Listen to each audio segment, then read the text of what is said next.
Welcome. N.y.a Show, episode 54, I think. Appreciate everybody for tuning in. Appreciate the comments on the last show. Remember, like, share, subscribe, all the usual stuff. But the biggest thing, and I don't hear everybody say it, is share.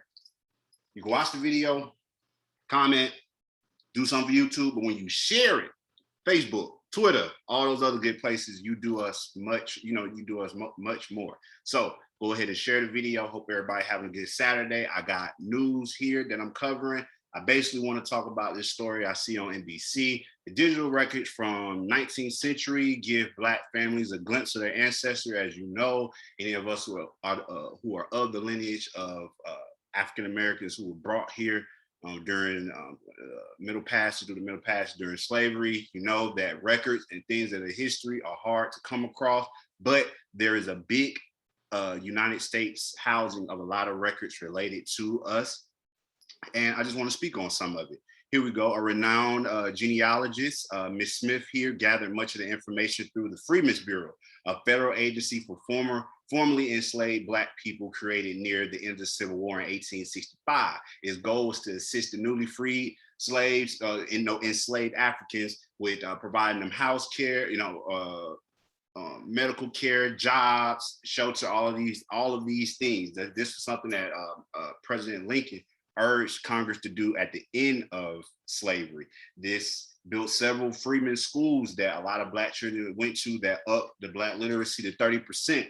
Also, they built historically Black colleges that, as Howard and different things of that nature. By 1872, over 1,000 African Americans had received degrees from these schools. So a lot of people don't know that about the Freedmen's Bureau. I would definitely suggest that you guys take a closer look into what's going on with the Freedmen's Bureau, because they were a big deal for us. And it wasn't just us. As you can see, it included poor whites and veterans displaced by the war, because, we were coming out of a war, and it helped family to find help people find their families that were separated during the Civil War. So there was a lot of things that went into what the Freedmen's Bureau did.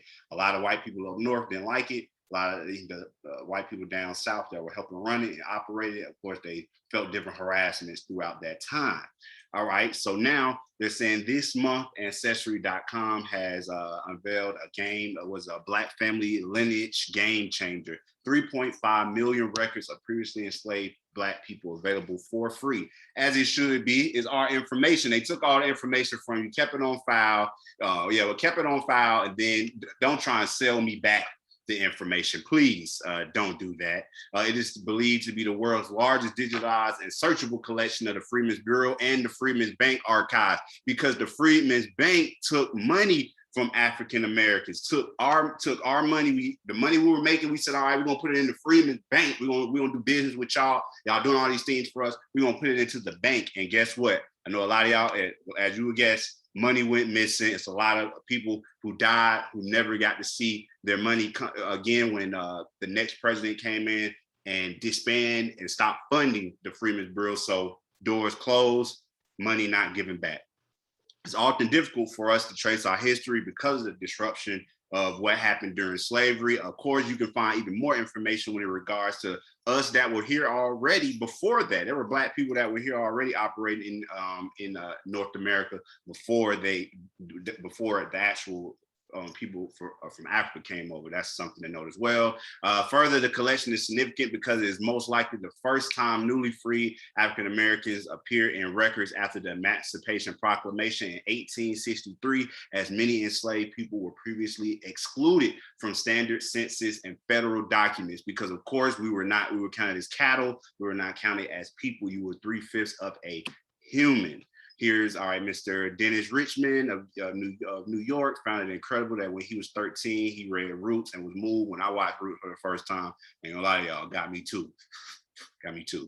He watched it with his father each and every Sunday. They would share things about this. So to come across this big archive of history and data related to us is a very good thing. I would suggest you guys, if you got any interest head to Ancestry. Also, you can find the article right here. I have it down in the links in regard to where you can find yourself these records and start searching through it, just in case you know any of that information. I think that it's a wonderful thing. I'm going to try and look into it myself. I want to go ahead and read this last paragraph here. It says that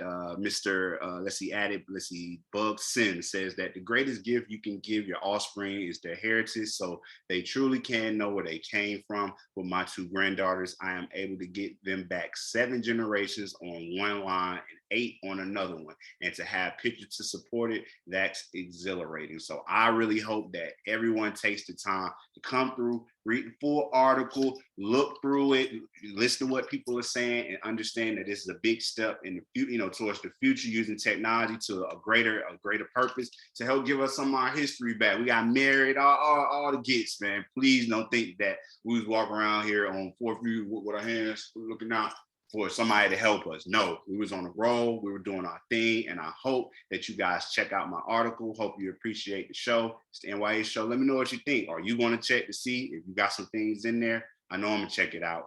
Holla.